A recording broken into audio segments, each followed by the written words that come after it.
Hi, it's Karen, fiber artist, creating one fiber at a time, and welcome to my basement dye studio.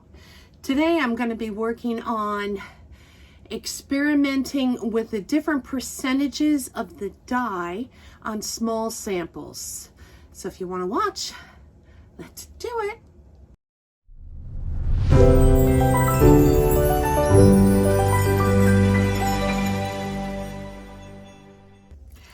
I have been having difficulty dyeing fiber. I have taken a lot of classes on how to dye yarn, but when you're dyeing fiber, it's a little bit more sensitive, or at least I have found that it is. And what happens is it gets very felted. I will show you here what I'm talking about. And I think it has a lot to do with how I'm dyeing. I have been using a dye pan. This class that I'm taking is all about steaming it. So I'm going to steam it in a big steamer pot, and I will show you my steps.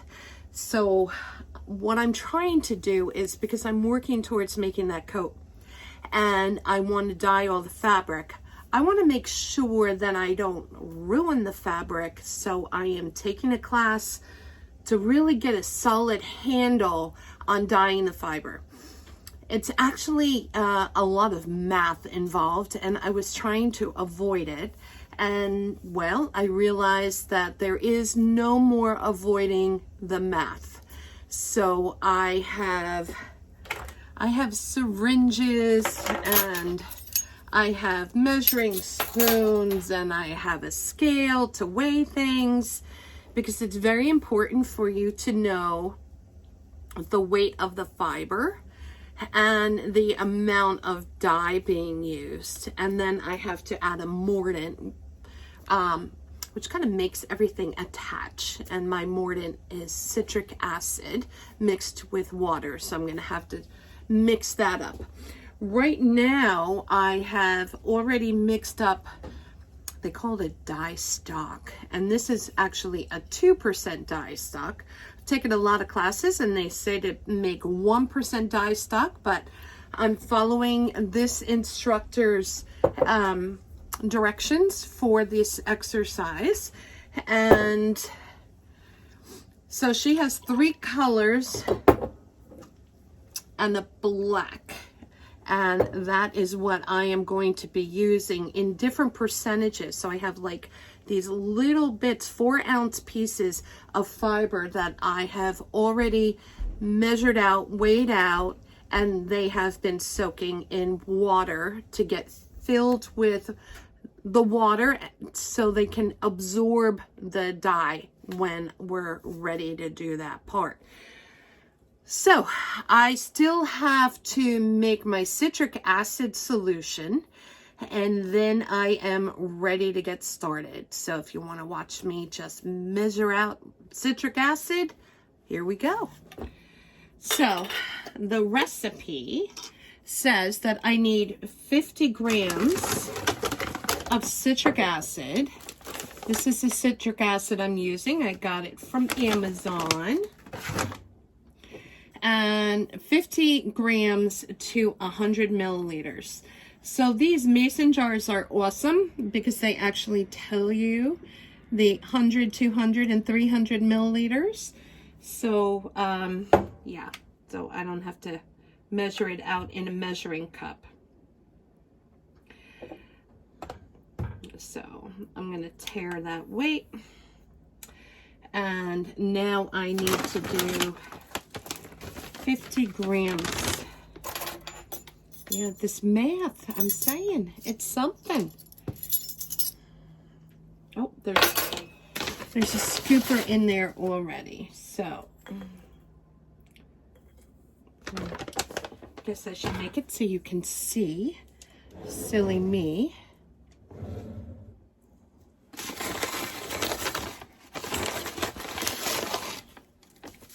$39.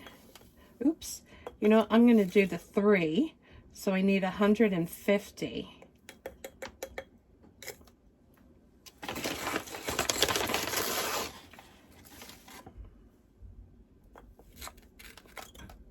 Oh boy. Oh, we're doing good. 153. I don't think it really matters. Citric acid, you know, if you have too much, really isn't a problem. The problem with citric acid is when you don't have enough. So, you know what? This one doesn't have a measuring cup, and I'm not quite sure how I'm going to get the 3 milliliters in here. This is kettle hot water. I guess it'll dissolve, right? Okay,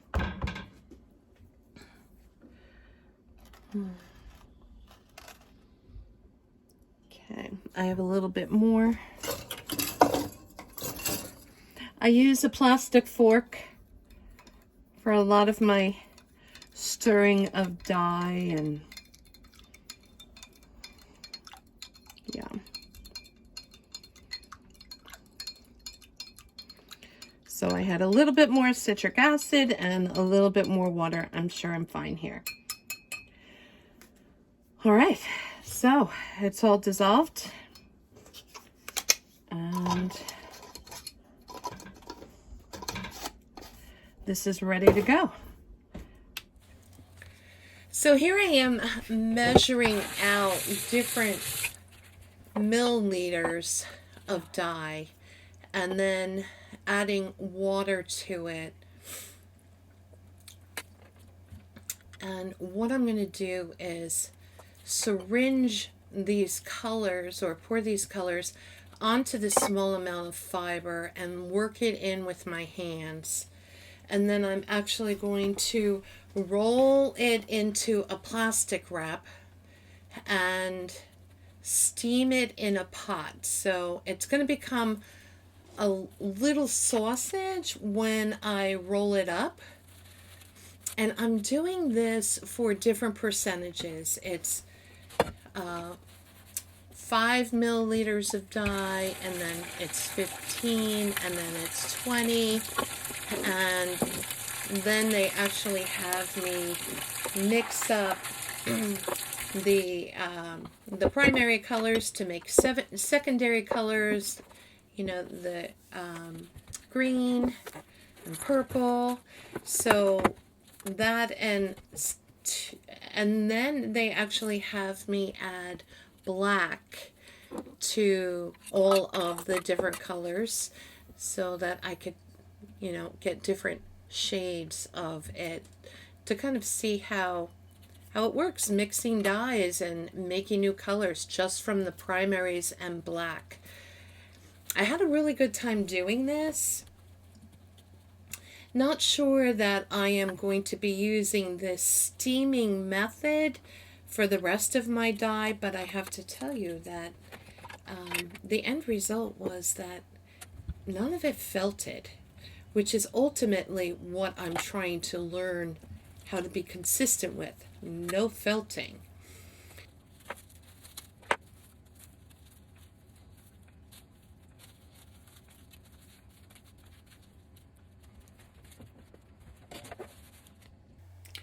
So here are my little dyed fiber sausages, and I stack them in a pot and steam them for like 30 minutes.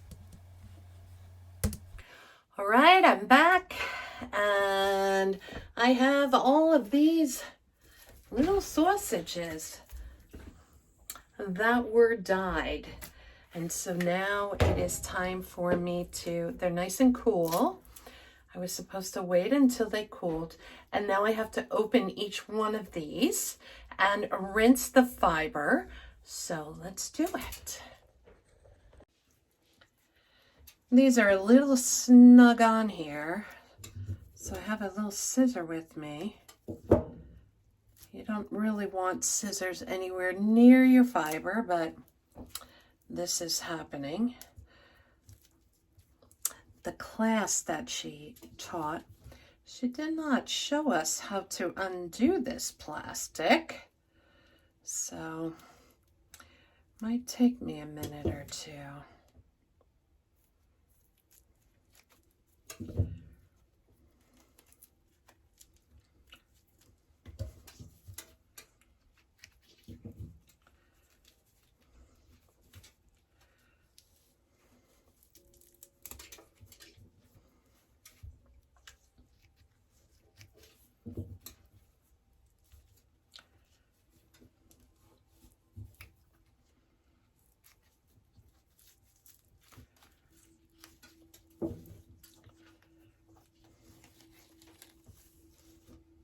All right. Well, here it is. And none of the dye is left. It's wet, but it's all water. Oops. And I'm supposed to wring it out, but okay. I'm going to have to put it aside. I'm going to have to do all of these. And then I am going to wash them in hot water and then rinse them, wash them in hot soapy water, then rinse them in hot water, spin dry them, and we'll come back. So here they are all in the rinse water. I washed them, and well, this is all of the colors dried and lined up and no felting. Really pleased with the results.